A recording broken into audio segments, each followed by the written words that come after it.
자, 이번에는 서브넷 마스크에 대해서 설명을 드리도록 하겠습니다. 서브넷 마스크의 용도는 뭐고 어떤 식으로 사용이 되는지 이 부분은 좀 뒤에서 보기로 하고요.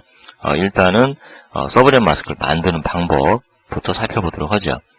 자, 서브넷 마스크도 역시 IP 어드레스의 구조, 네트워크 아이디와 호스트 아이디의 경계에 따라서 각각 만드는 방법이 달라지게 되는데요.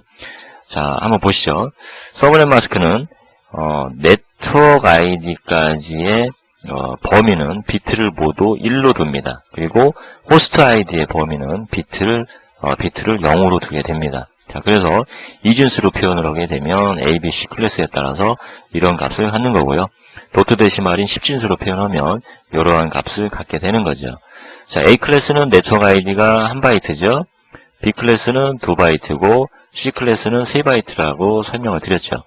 네트워크 아이디가 몇 바이트냐, 몇 비트냐 이 부분을 모르게 되면 지금부터 설명하는 내용들은 앞서도 그렇고 모두 우리가 이해를 할 수가 없게 되고요.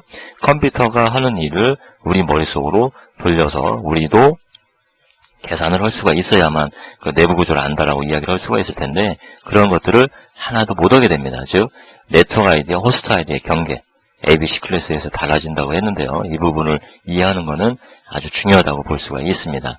자, 어쨌든 서브넷 마스크를 보면 ABC 클래스에 따라서 네트워크 아이디가 하나, 둘, 세 바이트로 이루어져 있기 때문에 만드는 방법, 네트워크 아이디의 비트는 0이고 호스트 아이디의 비트는 반대로 얘기했죠. 네트워크 아이디의 비트는 1이고요. 호스트 아이디의 비트들은 0이라고 설명을 했죠. 그래서 이거를 10진수로 표현하면 255.0.0.0, 2525.0.0, 2525.0 이러한 도트 데시말 형태로는 값을 갖습니다.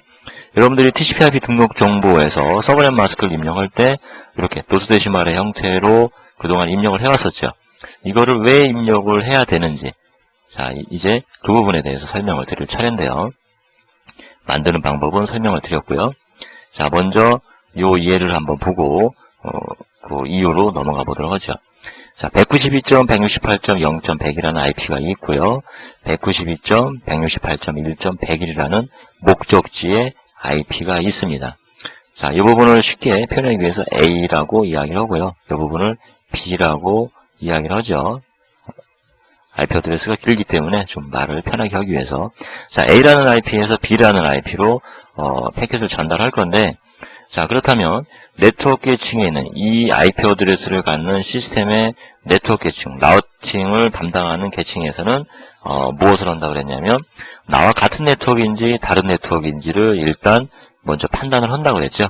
자, 그 부분을 우리가 머릿속으로 우리도 컴퓨터가 하는 것과 같은 일을 한번 앞에서 배운 이론을 통해서 한번 생각을 해보도록 하죠. 자, 제일 먼저 무엇을 해야 되느냐? 요 소스 A라는 IP 어드레스의 네트워크 아이디가 몇 바이트를 갖는지를 먼저 알아내야 되겠죠. 그래서 그만큼을 잘라내서 B 클래스의 요 B라는 IP에서도 동일하게 네트워크 아이디 부분의 경기를 잘라서 같은 값인지 다른 값인지를 판단을 해야 되겠죠. 자, 그렇다면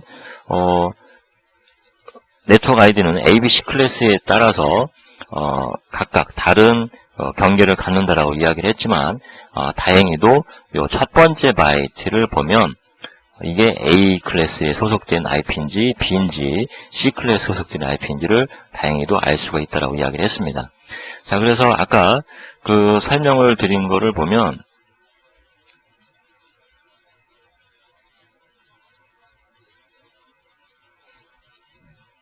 자, 연습을 하게 되면 이 각각 클래스의 경계들, 이 경계들만을 우리가 외우고 계속 연습을 하다 보면 6개만 알면 되죠. 이렇게 해서 계속 보다 보면 192 C 클래스구나. 네트워크 아이디가 3바이트네. 이러한 부분을 좀 금방 알 수가 있습니다. A 클래스 같은 경우는 사실 0에서부터 127이죠. 자, 근데 이 ABC 클래스들에서는 전 세계에서 유일한 IP 어드레스를 만들어줄 수 있는 네트워크 아이디와 호스트 아이디의 조합, 이 부분을 보다 보면 예외로 사용이 되는 네트워크 아이디 체계가 있기 때문에 사실 0과 127은 사용을 하고 있지 않습니다.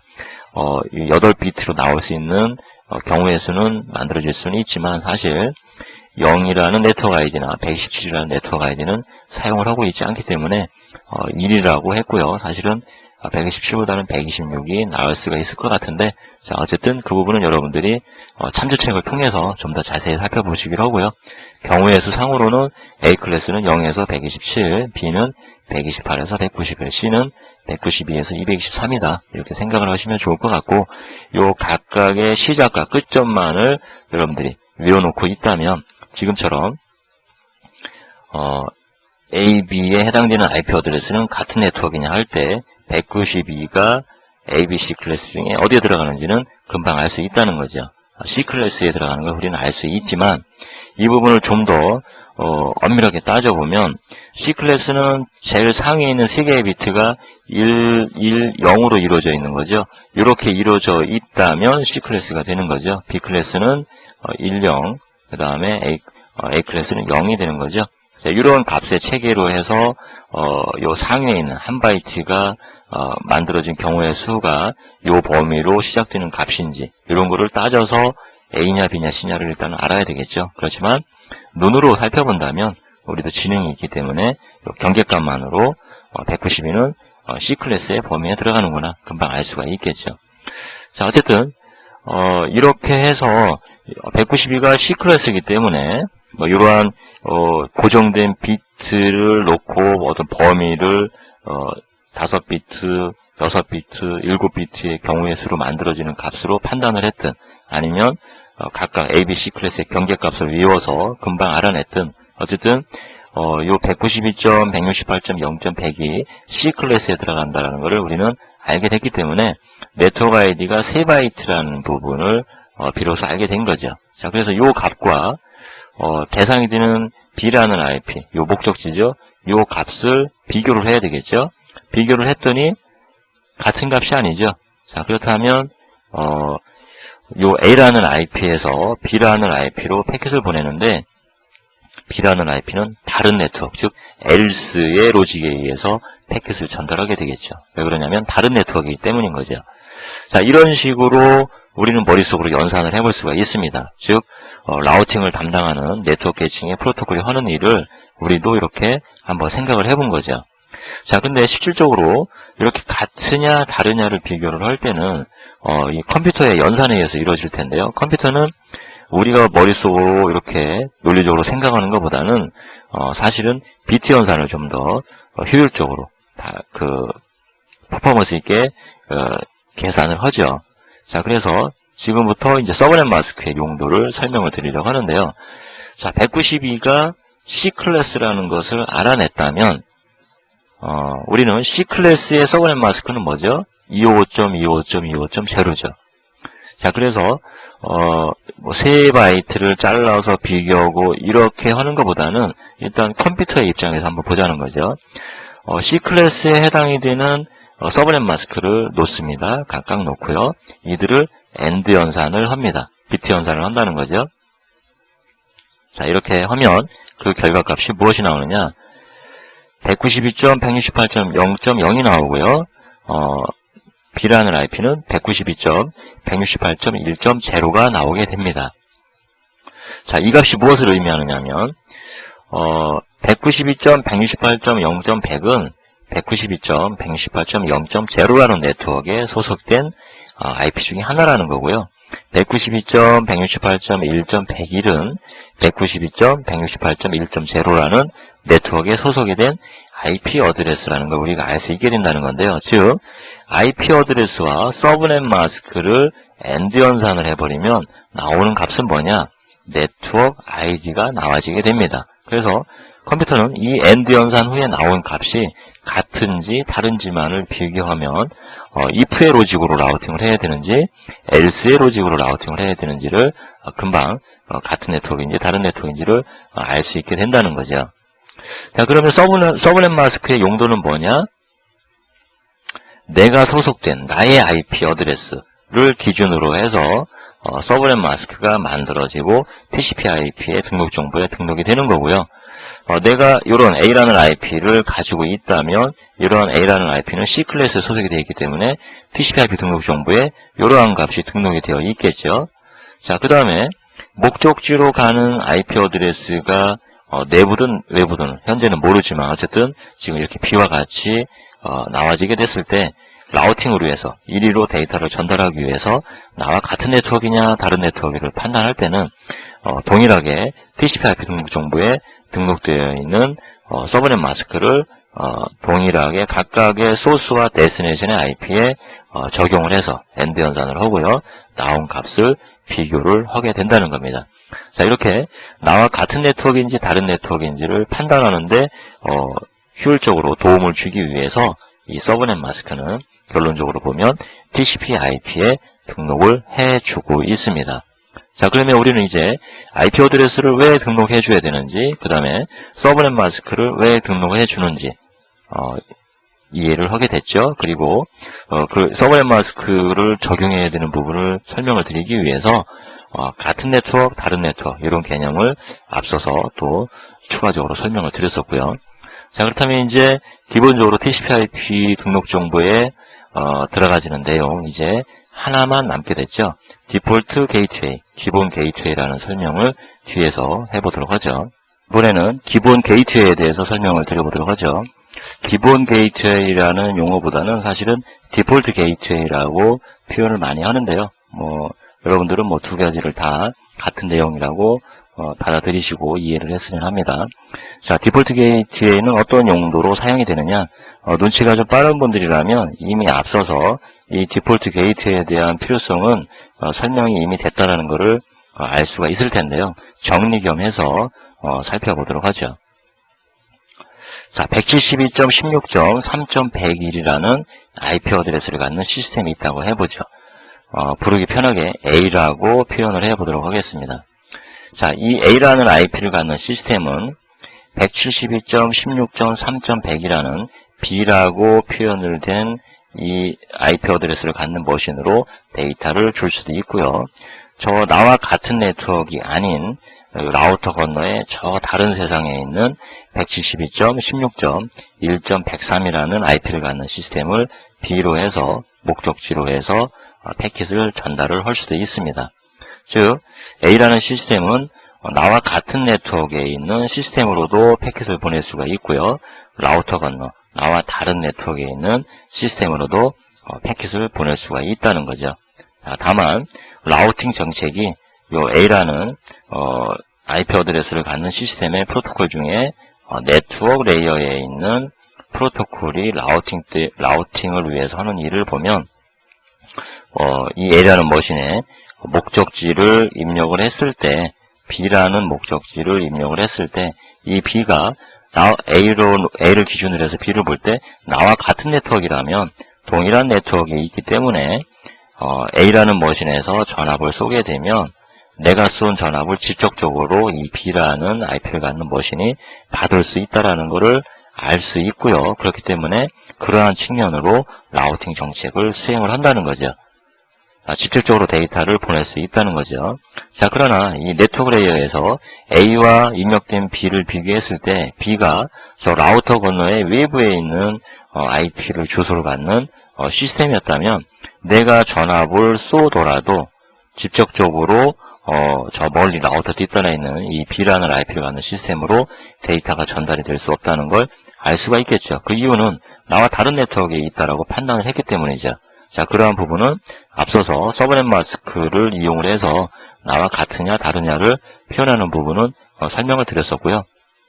지금은 그러한 것을 아는 가운데 나와 같을 때는 전압을 직접적으로 쏴서 전달을 할 수 있다라는 거고요. 그 다음에 나와 다른 네트워크라면 전압을 쏘지만 그리고 라우팅 정책에 의해서 나중에는 이 B라는 목적지까지 데이터가 가기는 하겠지만 실제 데이터가 전달이 된 경로를 보면 사실은 직접적으로 전달이 된 것이 아니라 이 B라는 부분으로는 중간에 있는 다른 교환기, 라우터들을 통해서 간접적으로 전달이 된 거지 지금 이러한 케이스와 같이 직접적으로 전달이 된 것은 아니라는 거죠. 자, 그래서 그거에 따라서 뭐가 다르냐, 왜 디폴트 게이트웨이가 그러할 때 사용이 되느냐, 자, 이 부분인데, 자, 직접적으로 데이터를 전달한다. 나와 같은 네트워크이다. 자, 이때는 여기서 입력한 이 B라는 목적지가 바로 이 목적지 주소가 되겠죠. 그래서 전압을 쏘면 이 부분을 찾아서 라우팅 정책에 의해서 가겠죠. 자, 문제는 간접적으로 전달이 되는 그런 상황일 때가 이 디폴트 게이트웨이가 사용이 되는 상황이 되게 될 텐데요. 이 B를 입력을 했을 때, 목적지를 입력을 했을 때 이 B가 나와 같은 네트워크가 아니라 저 멀리 떨어진 이러한 값을 갖는 IP 어드레스였고, 서브넷 마스크를 통해서 엔드 연산을 했더니 나와 다른 네트워크의 값이 나왔다. 자, 그렇다면 라우팅 정책에 else의 로직이 돌아야 될 텐데요. 자, 여기서 else의 로직에 대해서 우리가 설명을 드려보려고 하는 거죠. else, 나와 다른 네트워크라면 전압을 쏴도 직접적으로 전달을 할 수 있는 게 아니다 라는 걸 알고 있죠. 자, 그렇다면 어쨌든 결론적으로는 이 목적지까지 데이터가 전달이 되게 되는데 간접적으로 전달이 되는 거죠. 그렇다면 내가 쏜 전압을 간접적이긴 하지만 여기까지 전달하기 위해서는 1차적으로 누가 받아야 되는 거냐, 이 부분에 대해서 생각을 해보도록 하죠. 내가 쏜 전압을 직접 전달이라면 실제 목적지에 있는 시스템이 받겠지만 그게 아니고 간접적으로 전달이 되는 상황이라면 어쨌든 누군가는 받아야 되겠죠. 이 목적지를 대신해서 일단은 1차적으로 내가 쏜 전압을 받아야 될 겁니다. 자, 누가 받아야 되느냐? 지금 현재 이 그림상에서는 여기에 표현된 이 라우터가 되겠죠. 자, 라우터라는 거는 교환기 역할을 하는 거고요. TCP/IP 프로토콜이 탑재가 돼서 나와 다른 네트워크에 있는 목적지를 IP를 기준으로 찾아가게 해주는, 가장 효율적인 경로로 찾아가게 해주는 그러한 일들을 전문적으로 담당하는 네트워크 장비가 되겠죠. 자, 그래서 라우팅을 담당하는 네트워크 장비이기 때문에 OSI7의 지능으로 한번 생각을 해볼 거예요. IP 어드레스를 기준으로 해서 목적지를 찾아가고 라우팅을 하는 거죠. 자, 그러한 일을 전담하는 네트워크 장비라면 지능이 어디까지 있어야 되느냐? OSI7의 측면으로는 당연히 네트워크 레이어까지 지능이 있어야 되겠죠. 어떤 프로토콜을 쓰죠? TCP/IP라는 프로토콜을 쓰기 때문에 이 네트워크 레이어에 해당되는 프로토콜은 뭐가 되겠습니까?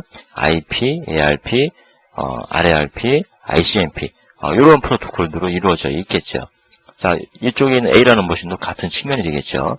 자, 어쨌든 간접적으로 내가 쏜 전압을 받아야 될 건 누구냐? 이 라우터가 되겠죠. 자, 그렇다면 실제 사용자가 입력한 정보는 여기에 있는 실질적인 멀리 나와 다른 네트워크에 있는 B라는 목적지가 됐지만 실질적으로 내가 전압을 통해서 줘야 되는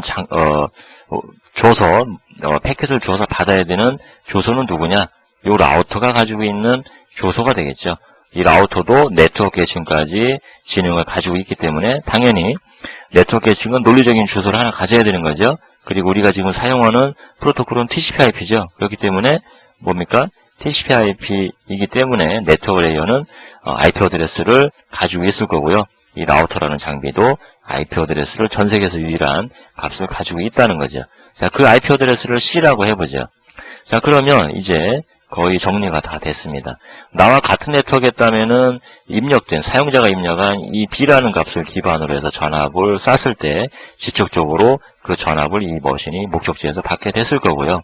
자, 그 다음에 두 번째, 나와 다른 네트워크라면 1차적으로 내가 전압을 쏴서 이쪽에 있는 실질적인 이 목적지가 아니라 간접적으로 나를 대신해서 데이터를 전달해줄 다른 경유하는 장비한테 데이터를 줘야 될 텐데요.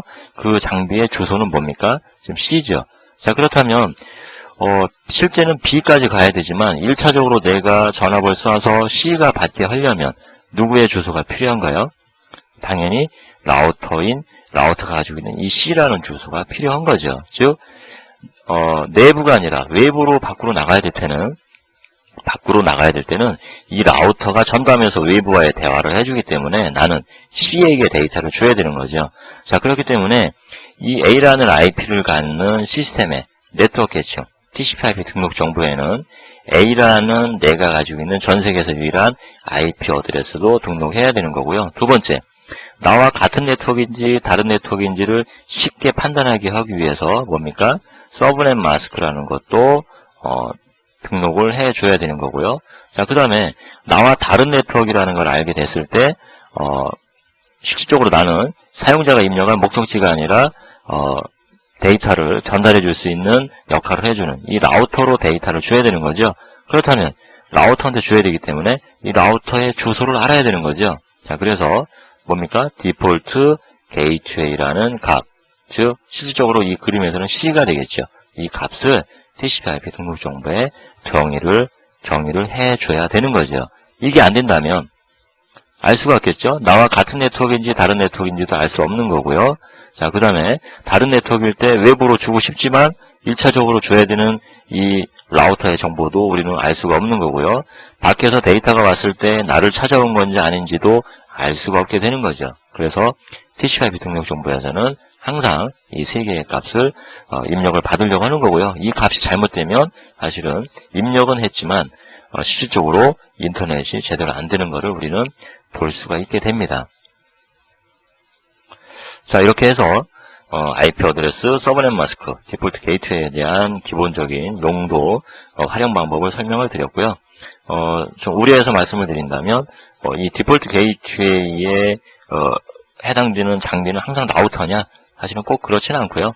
라우팅을 담당하는 지능을 가지고 있는 네트워크 장비라고 보시면 될 것 같습니다. 즉, 나와 다른 세상을 관장하는 그런 일을 할 수 있는 네트워크 장비, 스위치가 될 수도 있는 거고요. 그런 장비다. 그리고 외부로 나를 대신해서 전달해주기 때문에 그 장비의 주소도 알고 있어야 되는 거고, 디폴트 게이트웨이에 등록을 해줘야 된다라고 생각을 하시면 될 것 같고요. 자, 이제 이론적인 부분이 거의 다 정리가 됐습니다. 자, 그러면 실제 IP 어드레스와 서브넷 마스크를 등록을 해주는 if config라는 명령, 그리고 디폴트 게이트웨이를 등록을 해주는 route라는 명령, 이들의 사용 방법만을 살펴보면 될 텐데요. 세부적인 어떤 이론적인 내용, 활용 방법을 알았기 때문에 실제 이 명령어를 사용하는 방법은 실제 문법대로 그냥 사용을 해주시면 되는 거죠. 그래서 뒷장에서 살펴볼 건데 그렇게 긴 시간을 가지고 설명하진 않을 거고요. 짧게 if config route의 사용 방법만 잠깐 살펴보고 네트워크 관리 명령에 대한 설명을 끝내도록 하겠습니다. 자, 그러면 if config 명령의 사용 방법 보도록 하죠. 용도에 대해서는 설명을 드렸었고요. 자, 여기 명령어를 통해서 어떠한 그 문법 속에서 사용하는지 보죠. if config라는 명령이 나와야 되고요. 그 다음에 당연히 IP 어드레스와 서브넷 마스크를 인자로 받아야 되겠죠. 그리고 추가적으로 브로드캐스트 IP의 정보도 입력을 하고 있고요. 이러한 정보를 활성화시킬 건지 비활성화시킬 건지를 명령어를 통해서 인자로 정의를 하고 있습니다. 자, 그리고 이러한 정보를 어느 디바이스에 적용을 할 건지 디바이스명을 정의를 하게 되어 있습니다. 자, 그래서 밑에서 실제 사용하는 예를 한번 보죠. if config ETH0라는 인터페이스 디바이스에 적용을 할 건데요. IP 어드레스는 192.168.0.100으로 정의를 할 거고요.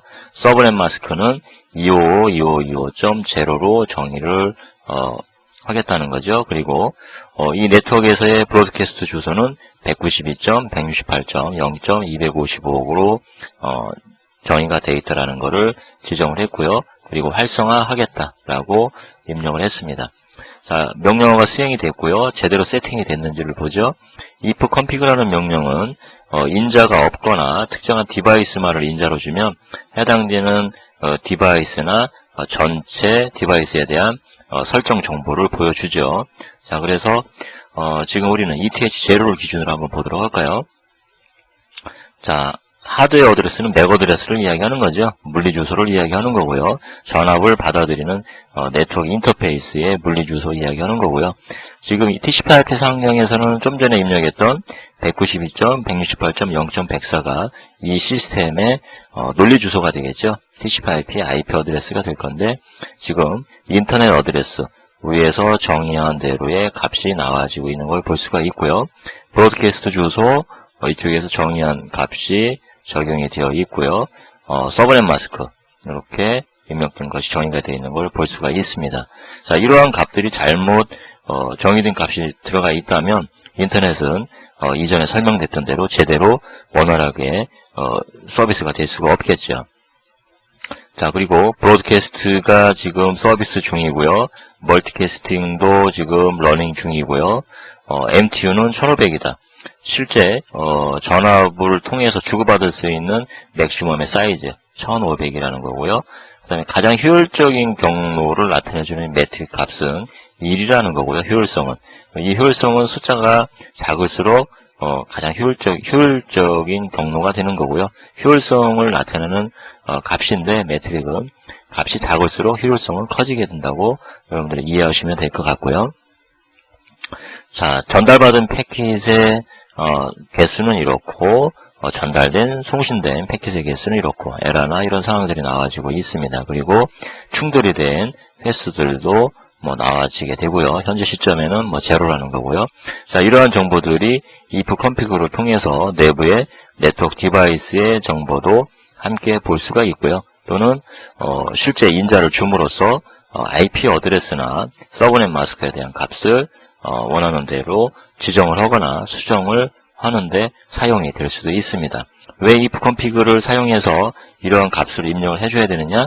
이 부분은 앞에서 설명이 됐죠. 사실은 그 부분에 대한 이해가 더 중요한 건데요. 실제 이 명령어를 사용하는 방법은 이러한 스펙대로 주어지는 인자의 값만을 해당되는 시점에 맞는 걸로 바꿔서 입력을 해주시면 되겠죠. 근데 왜 이런 일을 해야 되는지 그 부분이 사실은 더 중요한 내용일 것 같습니다. 자, 이번에는 라우트라는 명령어로 한번 넘어가 보도록 하죠. 자, 이번에는 네트워크 관리 명령의 마지막이 되겠네요. 라우트라는 명령 마지막으로 사용하는 방법 살펴보도록 하죠.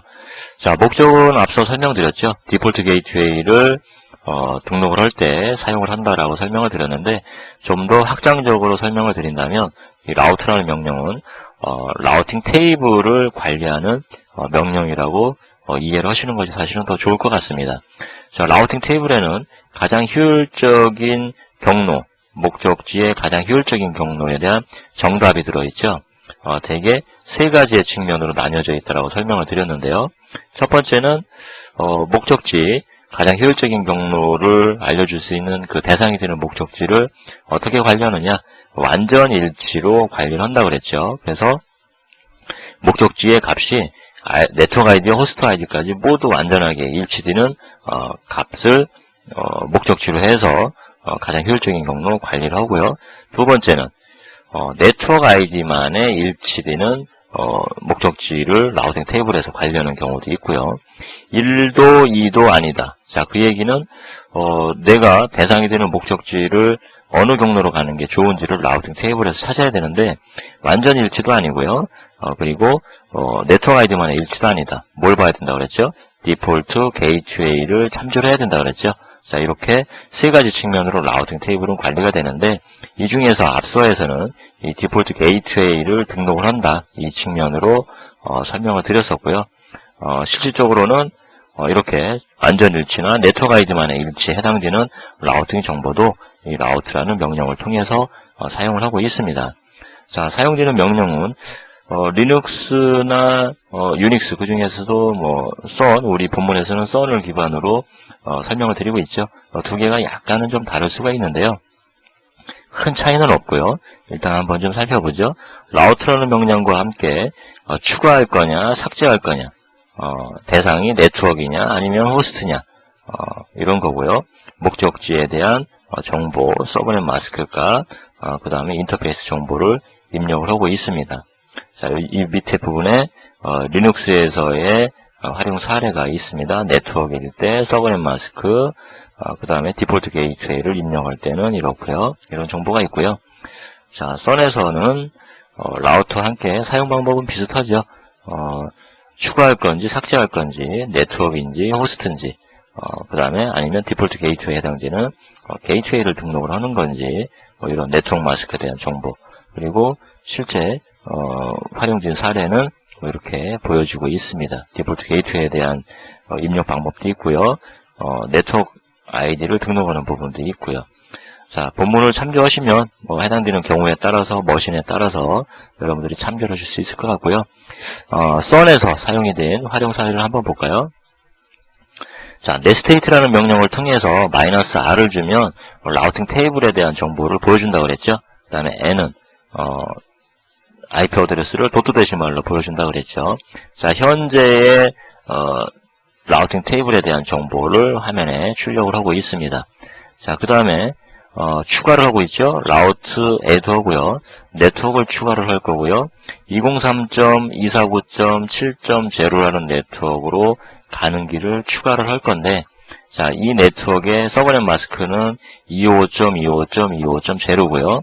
자, 이러한 네트워크를 목적지로 해서 패킷이 오게 된다면 가장 효율적인 경로는 여기다라고 설명을 드리고 지금 등록을 하고 있는 겁니다. 라우팅 탭을 하나 추가하고 있다는 거죠.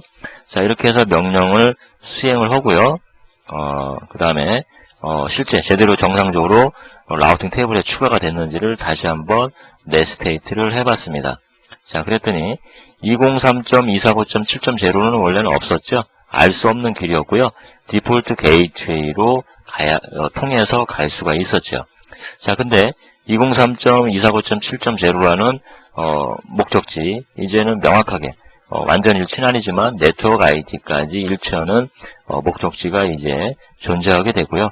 여기를 목적지로 해서 온 패킷들은 어디로 데이터를 전달하면 가장 효율적인 경로로 가게 되느냐, 192점, 168점, 1점, 100으로 전달하게 되면 이 네트워크 아이디에 해당되는 목적지는 가장 효율적인 경로로 이제 전달이 될 수 있는 길을 알게 된 겁니다. 자, 이런 식으로 해서 디폴트 게이트웨이가 됐든 아니면 완전 일치든 네트워크 아이디만의 일치든 필요한 부분에 대한 라우팅 정보를 추가하거나 또는 딜리트나 DEL을 통해서 삭제를 하거나 이렇게 라우팅 탭을 관리를 하실 수가 있습니다. 자, 지금까지 네트워크 관리 명령에 대해서 살펴보면서 TCP/IP나 네트워크, OSI7 레이어 이런 부분들에 대해서 많은 시간은 아니지만 어쨌든 명령어를 이해하는 데 도움이 되는 정도로 설명을 드리면서 부수적으로 이 명령어들도 같이 설명을 드렸습니다. 자, 여러분들은 유닉스를 기본적으로 배우는 책을 지금 공부를 하고 계신 거고 설명을 듣고 있고요. 그 안에서 네트워크와 관련된 명령을 설명하는 파트인데 아무래도 네트워크는 유닉스와 네트워크는 동등하게 서로 중요한 각자의 학문을 가지고 있는 내용이기 때문에 유닉스를 잘 한다 그래서 네트워크의 내용까지 잘 한다.